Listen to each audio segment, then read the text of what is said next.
You know,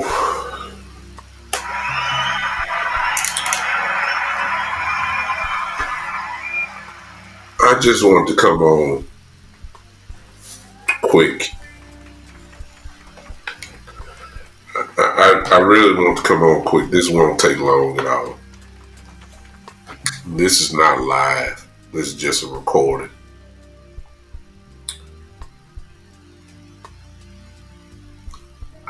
Let me start it out this way. I was born at night, but not last night. I'm having a problem here with my Cowboys, and I can't speak for nobody else. But enough is enough.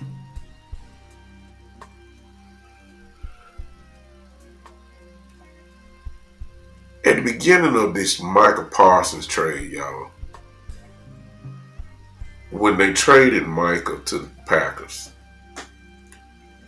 even though a lot of people were excited about the capital that we got with the picks coming back, but based off the way that Green Bay is built, you automatically kind of figure that Green Bay, their pick that they gave us is going to be a very low bottom tier of the first round pick, right? Like, you expecting Green Bay, A, to make the playoffs, and there's a lot of people that think they're going to go deep in the playoffs. So we're talking somewhere in the lower part of the draft, whatever that pick may turn out to be. But we still had ours, right?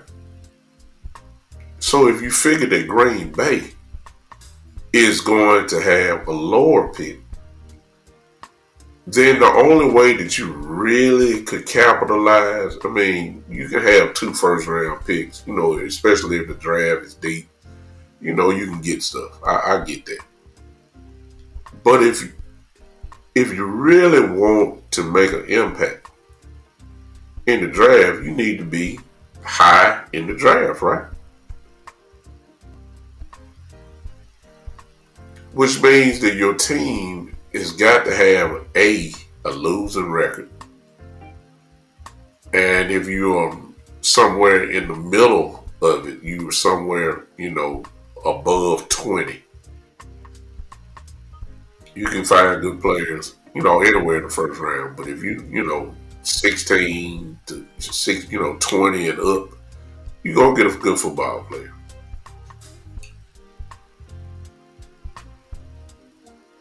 Then this year starts. Y'all walk with me real quick. This year starts. And then you see the positives and the negatives.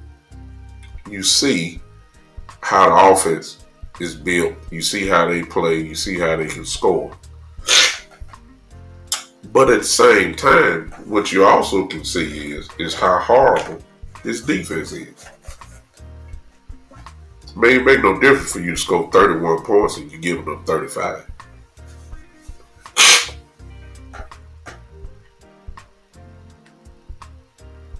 And here's the worst part. If you see a problem, you correct it. And here we are, 3-4-1, the tie. And it hadn't got any better. Yes, we have injuries. I get it. But this Trayvon Diggs thing is very interesting to me. All of these new excuses why he's not playing.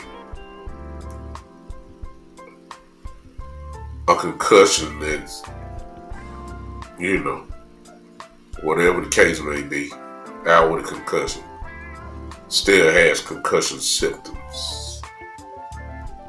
But now all of a sudden now his leg ain't right and all that, his injuries were never right and all that type of stuff. Now you want to say it and now you want to put him on IR now and he's going to be gone for X amount of weeks. Then you look at the replacements that he's playing, who's coming in the game for him, and you say, okay, practice squad guys, bottom of the depth chart guys, and you ain't really trying to make an improvement there.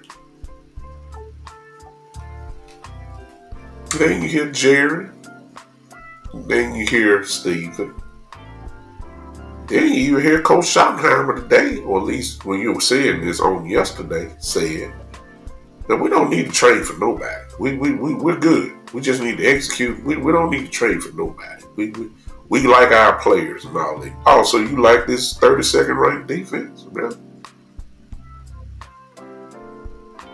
Or is it that you don't want to give up no picks? Which sounds like the Cowboys, because we all know they love the draft. I'm just here to come on real quick. I'm almost done, y'all. I'm just here to say, don't try to fool me with this hope.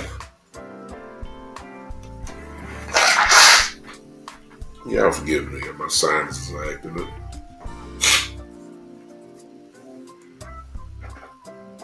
Please don't try to sell me on hope. Like we're trying to get better. That's all I wanted to say. See, my whole attitude now, how I do content, it may change just a little bit, y'all, because I'm not going to be. See, I care more about this season than they do.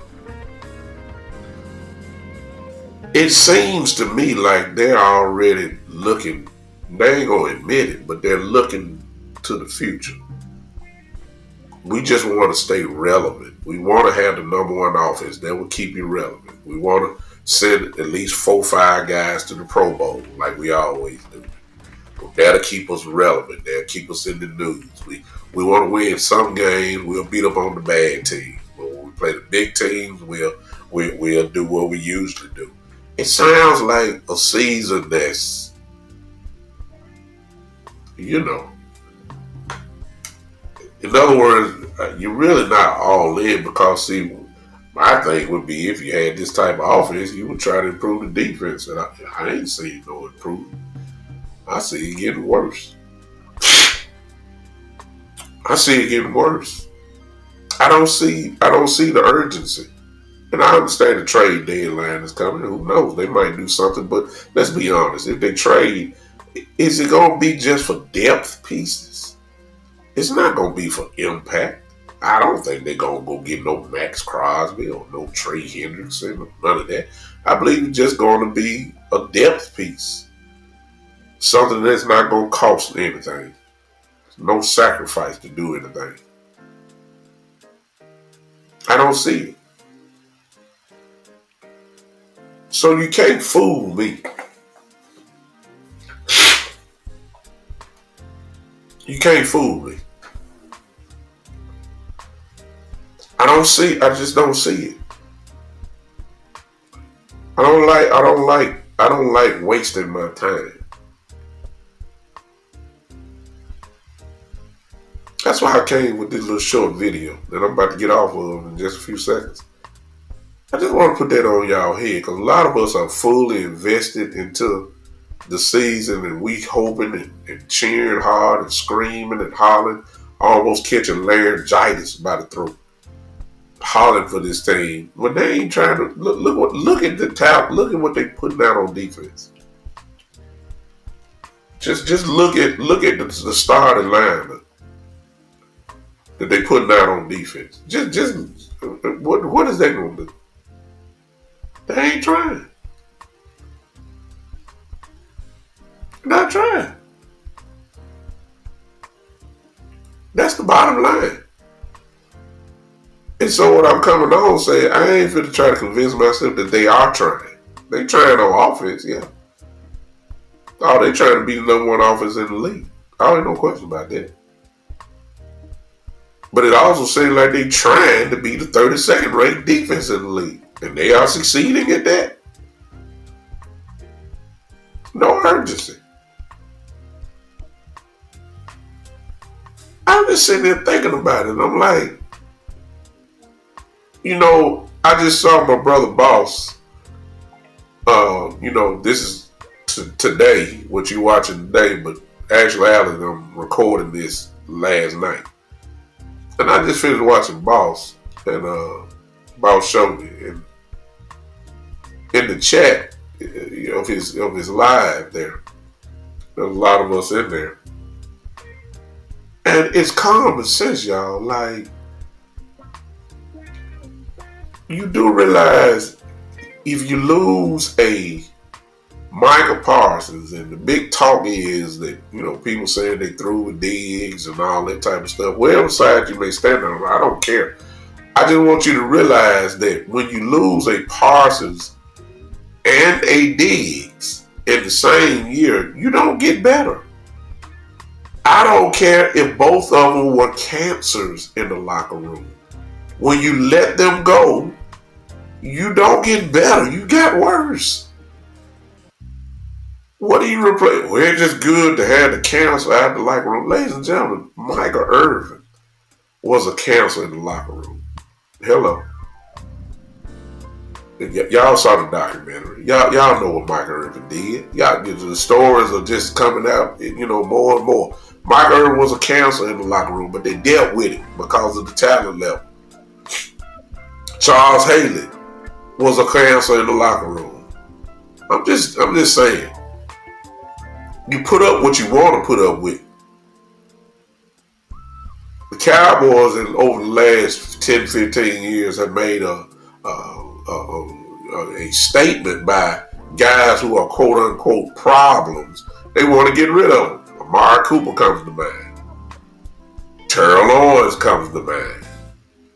There was a lot of people thought Dez Bryant was a cancer. And these are the people, man, that I'm saying, like, do you realize when you let these people go, do you realize that You're not getting better with the replacements that you have. So I want to leave y'all with this. I've been on for 15 minutes. I said I was gonna go shorter. Let me say this to you guys. For all of you that are happy that Michael Parsons is gone, and for those of you that want Diggs gone, be careful what you ask for. Players like that, it takes years to recover from their absence. Michael Parsons type players don't grow on trees. Whatever you feel about Diggs is an all-pro cornerback. He knows how to play. You don't recover from that. There's a penalty when you lose Pro Bowl type players and you let them go off your team. Just the truth. So y'all kind of be careful about what you're wishing for, and your hopes is on Bridges now. Your hopes is on a person that's coming in, Ravel. A person, you know what I'm saying? All these Rita Johnson and all these people. I mean, that's what your hopes are built on, man. And you cheering hard every Sunday. I am too, but let's not put Pro Bowl, all pro expectations on practice squad players. It just, it don't make sense. And this is what the Cowboys are selling us this year. They ain't making no improvement.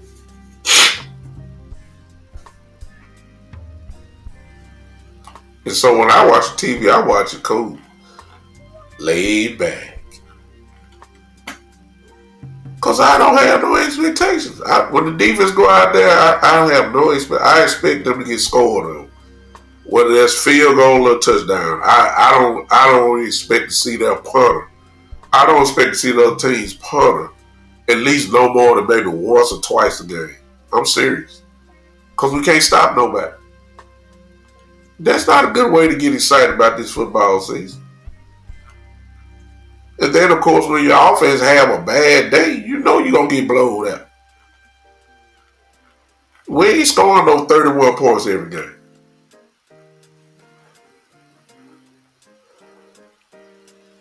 And we are the worst example of complementary football in recent memory, where a team could have the number one offense and then have the worst defense. It might have been Cincinnati last year. It might have been. Burrow was incredible last year, almost 5,000 yards, 40 touchdowns, less than 10 interceptions. Jamar Chase and T. Higgins was lighting it up. I believe Cincinnati may have had the number one offense in the league, probably.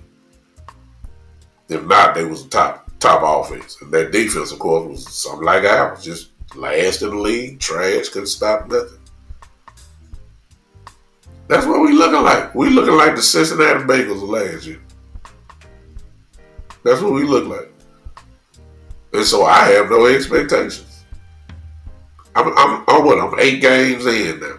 I don't see no changes. And if there are going to be changes, it's going to be changes from within. You know, like this person not going to play this week, or this person has been benched. And now who's the person coming? A backup. A backup. I can't get excited about the defensive side. I'm sorry, y'all. I'm sorry. I'm sorry to hit the doom and gloom, but hey, I'm just trying to tell you like it is. All right, I'm done. Y'all take it easy, man. Hey, just want to pop this quick content on you. It is what it is, and you can't fool me. All right, I'm out, man. Appreciate y'all. This has been the one and the only, the Big Time Show.